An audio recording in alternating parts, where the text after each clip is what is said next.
menikmati jalan-jalanmu Tuhan, bagai di belantara yang kelam. Tanpa seribu tanya, namun tetap percaya, jejakmu Tuhan sungguh sempurna. Ajarku memahami semua yang kau ingini, agar hidupku puaskan hatimu. Bagimu aku rela sepenuh hati menghamba, serahkan diri genapi karyamu. Shalom, selamat pagi Bapak Ibu, saudara-saudari yang terkasih di dalam Tuhan kita Yesus Kristus. Berjumpa lagi di sapaan teduh kita di pagi hari ini. Bapak Ibu, saudara-saudari yang dikasihi oleh Tuhan kita Yesus Kristus. Sebelum kita mendengarkan firman Tuhan yang menyapa kita, mari kita satukan hati kita berdoa. Bapa yang terkasih, kami bersyukur di pagi hari ini kami merasakan anugerah Tuhan di dalam kehidupan kami. Kami juga merindukan firman Tuhan menyapa kami di pagi hari ini.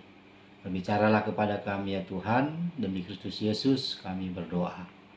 Amin.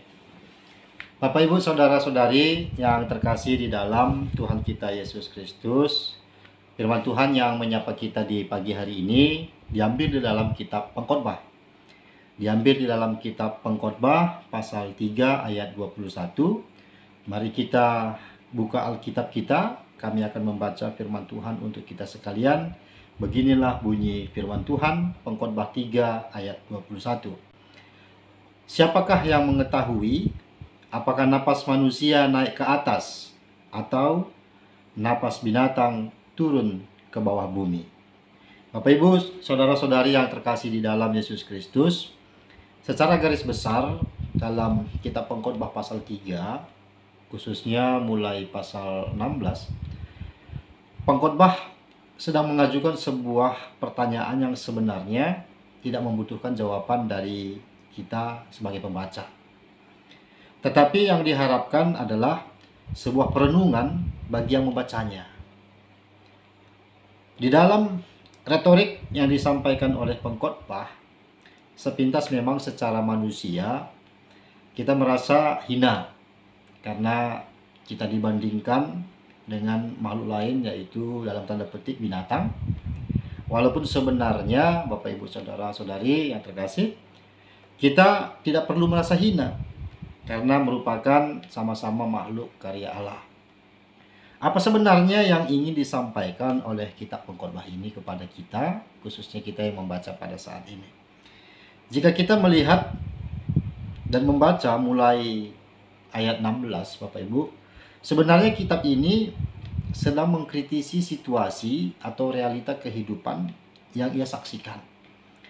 Bahwa di dalam hidupnya yang kesementaraan ini, pengkhotbah melihat bahwa hidup yang sementara jika tidak dimanfaatkan untuk kebaikan dan keadilan adalah juga dikategorikan sebagai hidup yang sia-sia. Saya melihat penulis pengkhotbah menganalisa dan melihat dunia ini di dalam 3 tempat, yaitu dunia atas, dunia tengah, dan dunia bawah. Sama seperti pemahaman orang Karo bahwa dunia ini ada 3 bagian, yaitu doni atas, doni tengah, dan doni teruh. Di mana setiap tempat memiliki konteks dan makna yang berbeda-beda pula. Tetapi dalam perikop ini sesungguhnya mau mengajak kita untuk melihat dan merenungkan eksistensi atau keberadaan kita selama berada di dunia tengah. Tentunya kalau kita berbicara dunia tengah, tempat kita hidup dan berkarya pada saat ini. Karena setelah kematian adalah wilayah otoritas Allah. Itu bisa kita lihat di dalam ayat 17. Kita merenungkan bagaimana dan apa yang sudah saya lakukan selama ini. Bernilai atau bermanfaatkah yang sudah saya lakukan selama ini? Bagaimana kita menghadirkan diri kita dalam realita dunia yang sementara ini? Karya dan tindakan apa yang akan kita lahirkan melalui kehadiran kita di dunia kesementaraan ini?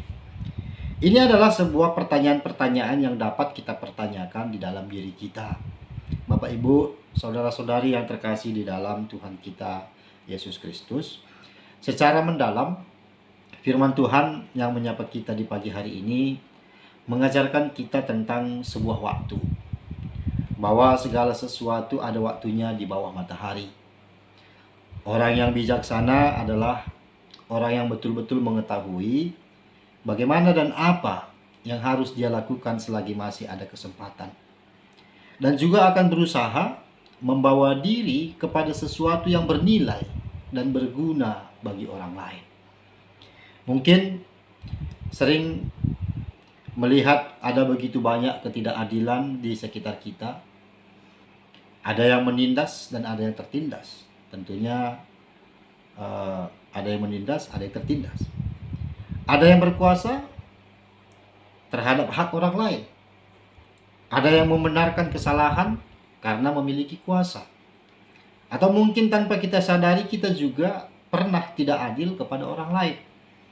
Mungkin kepada pasangan hidup kita, kepada saudara kita, kepada orang tua kita, kepada anak-anak kita, kepada teman sekerja kita, atau kepada sahabat kita.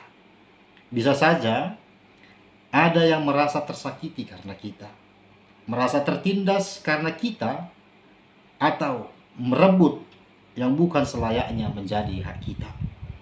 Jadi Bapak, Ibu, saudara-saudari yang terkasih di dalam Tuhan kita Yesus Kristus, firman Tuhan yang menyapa kita sebenarnya mengajak kita untuk mempertanyakan di dalam kehidupan sementara ini. Kita sudah ditebus oleh Kristus. Firman Tuhan mengingatkan kita untuk lebih bijaksana di dalam memanfaatkan waktu yang Tuhan berikan. Ada waktunya kita akan meninggalkan semua kebaikan dan kejahatan yang pernah kita lakukan. Kebaikan akan dikenang menjadi sebuah madu, dan kejahatan akan dikenang menjadi racun.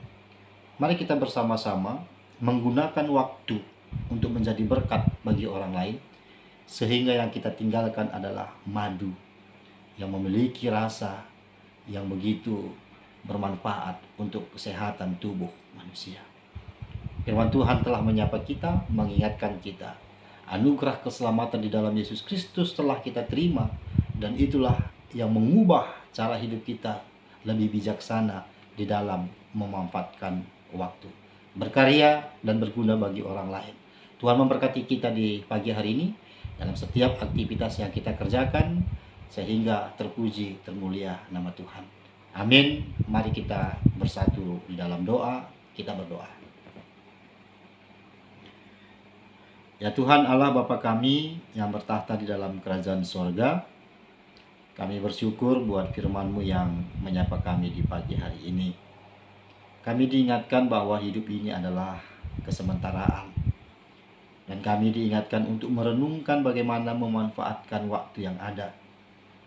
Ketika kami masih berada di dunia ini, apa yang bisa kami lakukan?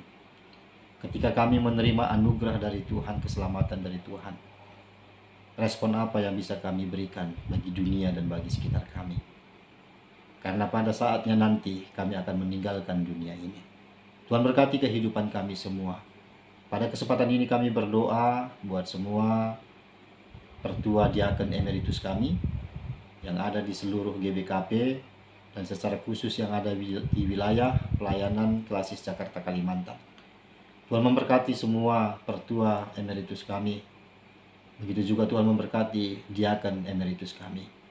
Atas kerja keras pelayanan selama mereka lakukan hingga saat ini, mereka juga masih melakukan pelayanan, masih melibatkan diri.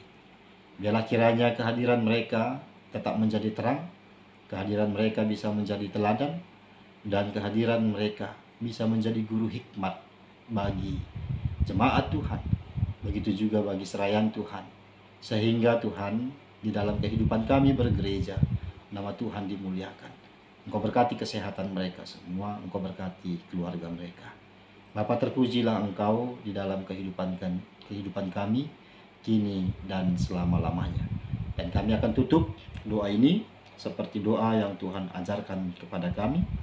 Bapa kami yang di surga, dikuduskanlah namamu, datanglah kerajaanmu, jadilah kehendak-Mu di bumi seperti di sorga. Berikanlah kami pada hari ini makanan kami yang secukupnya, dan ampunilah kami akan kesalahan kami, seperti kami juga mengampuni orang yang bersalah kepada kami. Dan janganlah membawa kami ke dalam pencobaan, tetapi lepaskanlah kami daripada yang jahat. Karena Engkaulah yang mempunyai kerajaan, dan kuasa, dan kemuliaan sampai selama-lamanya. Amin. Tuhan memberkati kita semua. Salam sehat untuk kita.